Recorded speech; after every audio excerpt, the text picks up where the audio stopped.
हमें अब समय व्यर्थ नहीं करना है। हमारा दांव लग गया है जीतने का। अब हम इस माया पर विजय प्राप्त करेंगे, पर उसके लिए हमें दृढ़ निश्चय करना होगा। गोस्वामी श्री तुलसीदास जी विनय पत्रिका में कहते हैं कि यदि आपने अभी निश्चय नहीं किया, आगे के लिए टाल दिया, तो आप कभी निश्चय नहीं कर पाएंगे। ये भी बात समझ लो। जो ऐसा सोचता है कि आज तो हमारी परिस्थिति ठीक है नहीं भजन के लिए, कल परिस्थिति जब बनेगी तब भजन कर लेंगे, तो कल और परिस्थिति आपको फंसा देगी, आपका भजन नहीं हो पाएगा। ये प्रत्यक्ष में देखी हुई सब बातें हैं। आज आपको निश्चय करना होगा, अभी निश्चय करना होगा।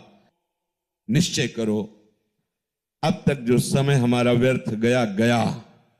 अब मैं मोह ममता में, भोगों के राग में अब समय व्यर्थ नहीं जाने देंगे। अब तक जितनी आयु गई गई, अब हम मुझे पश्चाताप नहीं करना। कल किसी ने एकांतिक में वहां प्रश्न किया था कि हमारा बहुत सा जीवन व्यर्थ चला गया, मुझे लगता है कि अब मुझे भगवत प्राप्ति नहीं हो पाएगी, क्योंकि पूर्वाभ्यास विषयों का है, बहुत सा जीवन विषयों में चला गया, अब मेरा कल्याण कैसे हो सकता है। बस यही स्वीकार कर लो, अगर एक श्वास बची है तो एक श्वास में भगवत प्राप्ति हो जाएगी, एक श्वास में भगवत प्राप्ति हो जाएगी। क्या अब जितनी श्वासें बची हैं वो केवल प्रियालाल के लिए, बस राधा राधा राधा। तो हमारा वर्तमान में जो श्वास चल रही है, इसमें हमने नाम लिया, और अभी श्वास पूरी हो जाए तो हम श्री जी के पास पहुंच जाएंगे।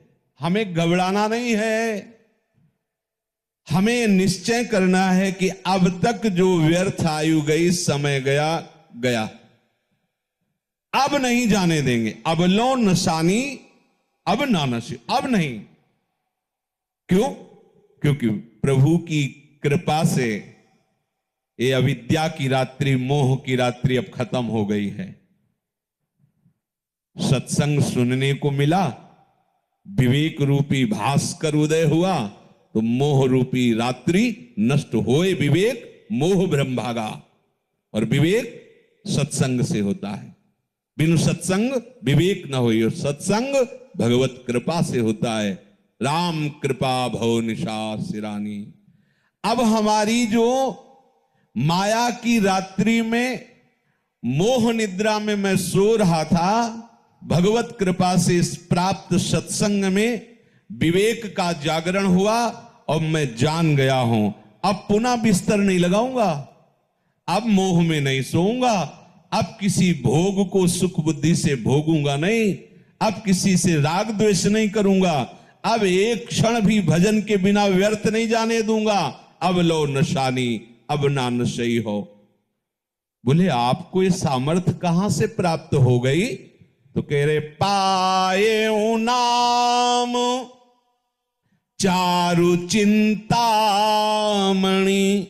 उर करते न खसई हो। आहा, जो चाहो प्राप्त कर सकते हो, प्रभु को अधीन कर सकते हो इस नाम से। सुमिर पवन सुत पावन नामू, अपने बस करी राखे रामू।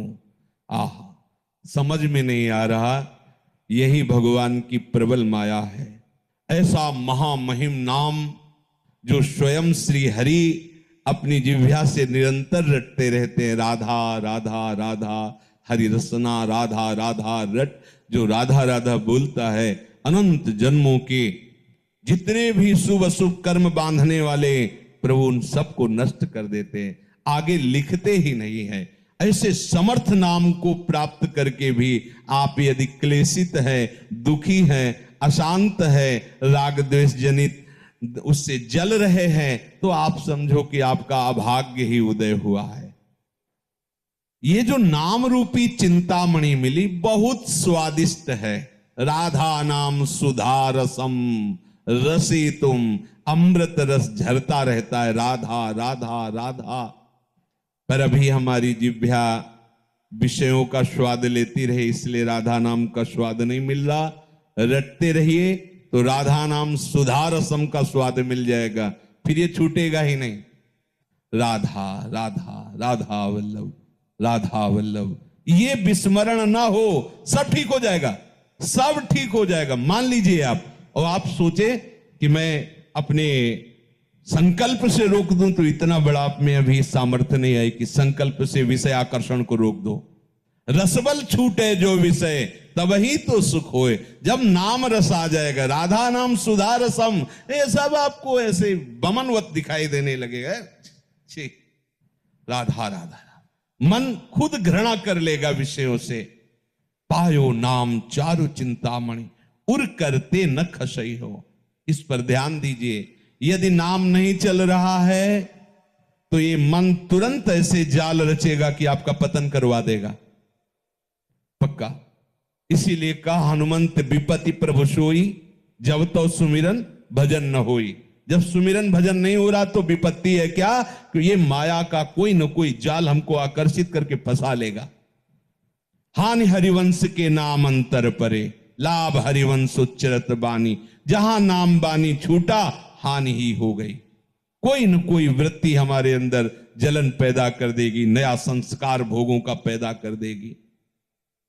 श्याम रूप सुचि रुचिर कसौटी, चित कंचन ही कसई हो। अब लो नशानी, अब ना नसई हो। कह रहे हैं ये जब भगवान नाम का निरंतर जब चलने लगता है तो प्रभु का रूप प्रकाशित हो जाता है।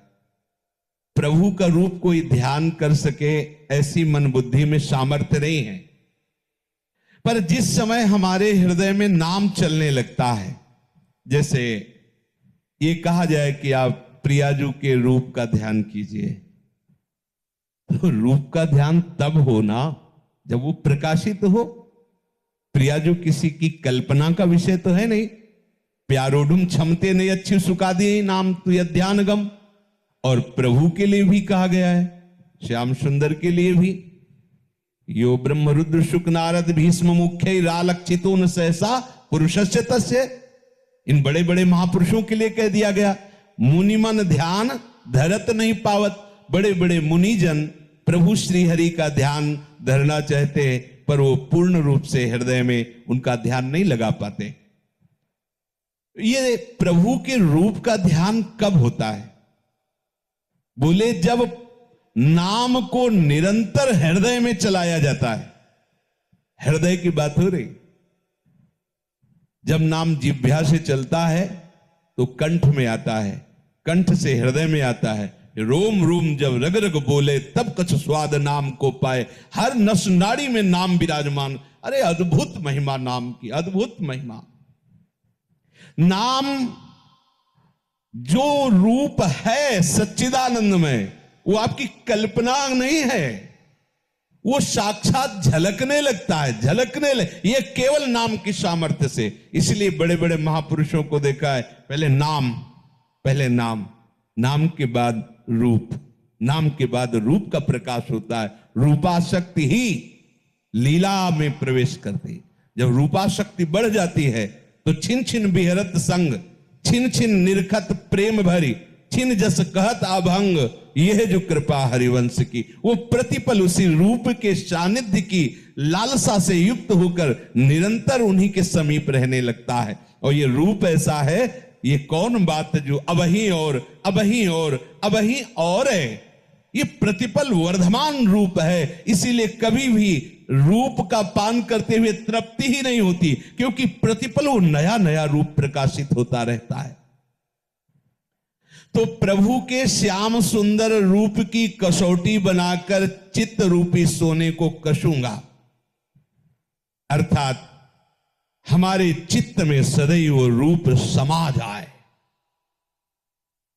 देखो, सारी साधना का उद्देश्य एक ही है, चित्त की एक एक वृत्ति भगवदाकार हो जाए। जब योगी लोग योग साधना में तत्पर होते हैं तो चित्त वृत्ति का निरोध करके समाधि में स्थित होते हैं। भक्तजन प्रभु के नाम गुणगान के बल पर अपने चित्त की एक एक वृत्ति का भगवदाकार स्वरूप प्रकाशित कर देते हैं। मुरारी पादार्पित चित्त वृत्ति, एक एक वृत्ति भगवदाकार। समझिए हमारी उपासना का स्वरूप क्या है। हम तभी मानेंगे कि ये खरा सोना है जब कसौटी पर कस लिया जाता है, तो हमारे चित्त का परिवर्तन हो गया है। इसकी कसौटी क्या है? हमारे आराध्य देव का रूप हमारे चित्त में समा जाए।